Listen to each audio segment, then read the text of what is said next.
Varicose વેઇનની શરૂઆત માત્ર પગની નસો ફૂલવાથી નથી થતી, પણ આ 5 તકલીફોથી થતી હોય છે.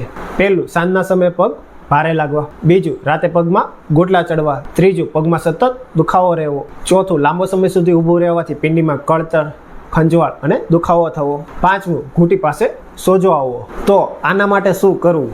પહેલું, પગ ઊંચા રાખીને સૂવું.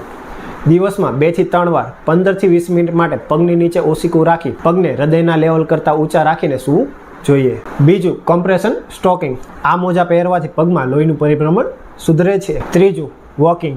રોજ 30 થી 45 મિનિટ જેવું ચાલવાથી પિંડીના સ્નાયુ એટલે કે કાફ મસલ એક પંપની જેમ કામ કરે છે, જે લોહીને ઉપર પહોંચાડવામાં મદદ કરે છે. ચોથું, જો સ્કિનની તકલીફ કે ખંજવાળ આવતી ન હોય તો નવસેકા પાણીમાં મીઠું નાખીને તેમાં પગ રાખવા જોઈએ, જેનાથી બ્લડ સર્ક્યુલેશન સુધરશે. પાંચમું, કાફ રેઇઝિંગ.